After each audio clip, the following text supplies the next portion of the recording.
I've seen this country very differently. I've spent over 6 decades in this country as a professional. I started my practice in this country in 1954, when there were no Indians around.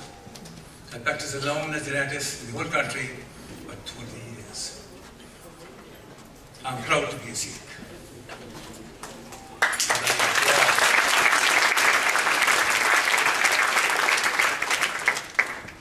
I applaud the efforts and I congratulate the SNF for their work in bringing the human rights of a community in front. I really feel privileged and humble standing before you all, such elite and accomplished community. I salute you all with respect. Persons of our origin started coming to this country in 1900. They went through a lot of hardships. They came to this country or Canada. You could imagine coming at that time, sitting in the back of the buses, sitting in the balconies of theatres, sitting, having no voice in the community, couldn't buy a property, couldn't go to good restaurants. Imagine yourself in those shoes. Those were the people who made a path for us.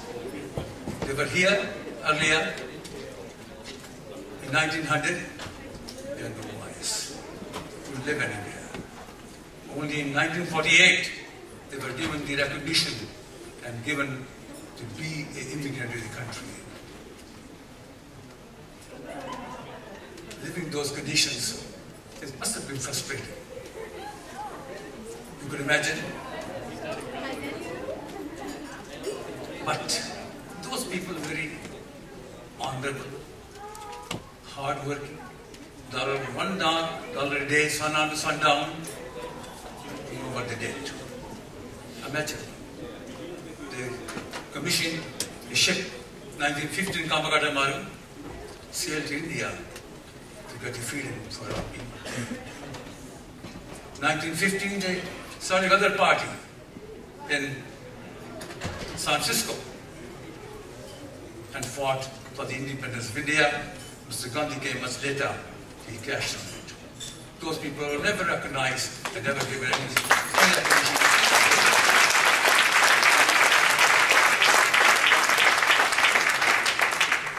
I want to give you 2 examples of the people who came up before us.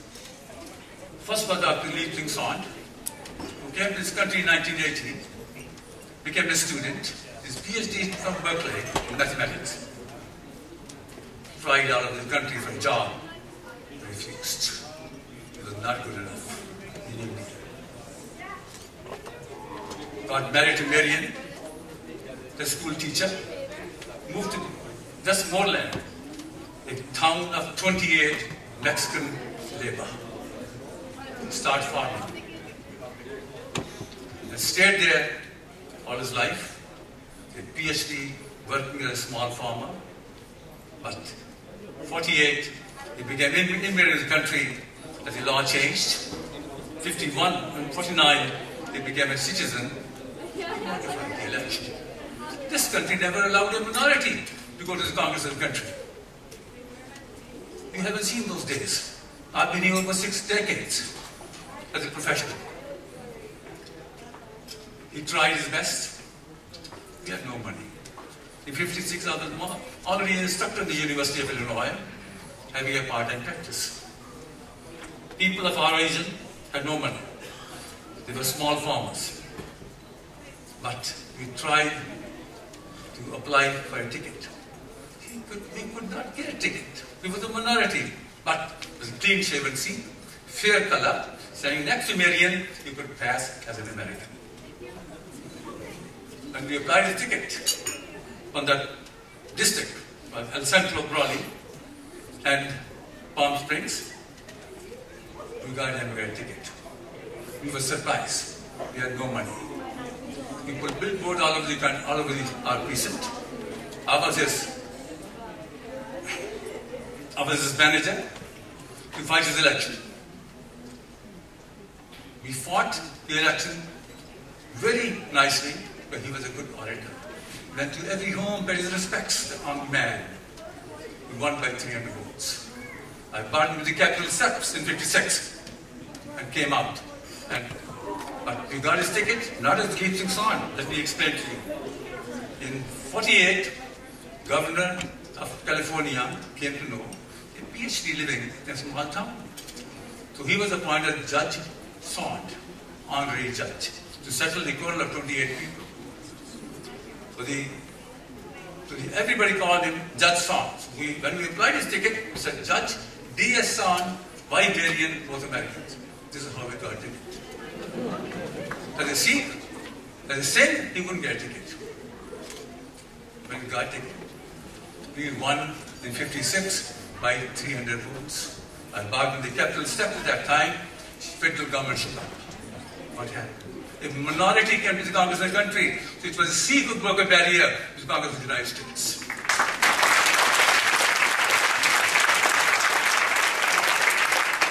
All the minorities pay respect to Sikhs because no blacks, no Mexicans, no Japanese was allowed to go to Congress. That was, we won in '58, won in '60, but '62 had a stroke. I had the privilege to do his eulogy in '73 in Los Angeles. It's a great friend and great man. Second example, I would like to give it to you.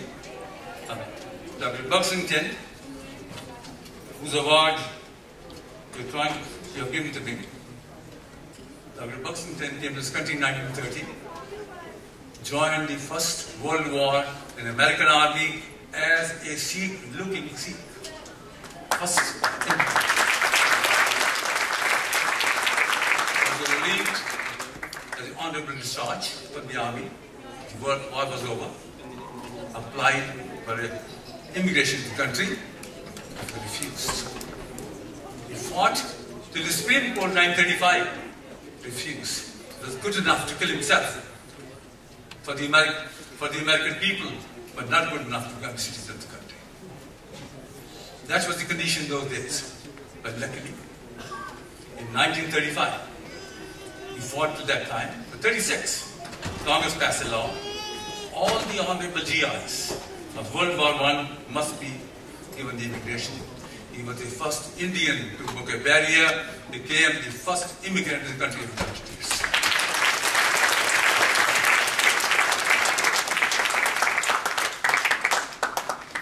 I had a great interaction with Dr. Buxington. The introduction to Buxington was given by Congressman J.P. Son. He was an old friend of mine. So I met him first time in 1954. But he was my mentor. He was my vision. He was the man I could learn from. He taught me humanity. He taught me the service. So I owe a great deal to this man. I did his eulogy also in 1967 in Los Angeles.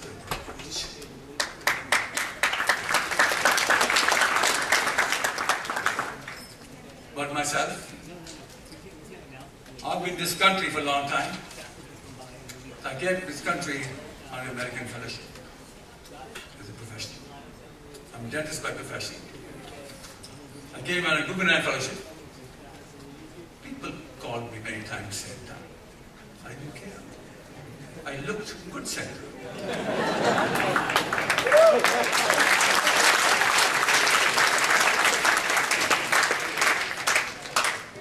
When I used to go on the bus from my apartment to the clinic in New York, people did me very differently. Even the bus driver didn't look at me nicely.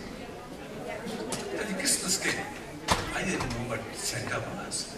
I had no knowledge. I came by ship from India. There were no planes in those days. It took me 1 month to come to this country. In December, I see an old man having fun. All the media around him, so many children around him. I just went down and said, next. So next to him, we get to a lot of pictures of it happened. Next day, I see the paper, there's Santa and me in the New York Times.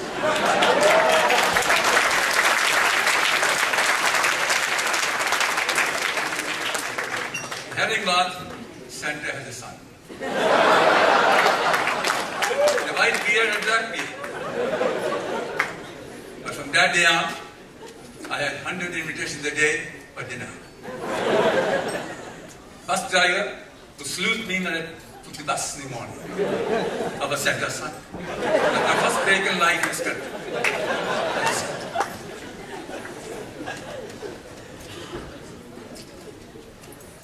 I served for a year there. I did my master and my doctorate in East Illinois. I was a member of the faculty there for many years. My family didn't want to stay in Chicago, in a cold climate. We had to move in '62 to Los Angeles. I've been practicing there as a dentist. I had the privilege of being in the civic circles. I stayed as the Commissioner City of Los Angeles for 20 years. I chaired many, many commissions. Airport Commission, Cultural Heritage, Cultural Affairs, Hollywood Art, and also Robert Kennedy Association Commission for 4 years. He was killed in Los Angeles. So I had the privilege of being a member of Sikh community. Our people, all you sitting right here, start coming to this country in 1970. At that time, there was a great migration after '70 of professionals to the United States. This is a pride for our community, that all of you have accomplished great strides in life and have engraved our name of our community in bold letters. Also, you have brought healthy touch to the US-India connection in professional development, in community services, and in advocacy work in this legislative field, which is commendable. You are our image. You are our hope. You are our pride. You are our honor. And you are our strength.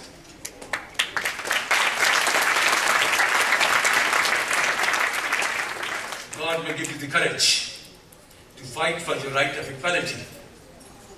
And may you help the humanity with all your skills you have. It was a privilege and honor to be with your community this evening. I thank you all. God bless you all.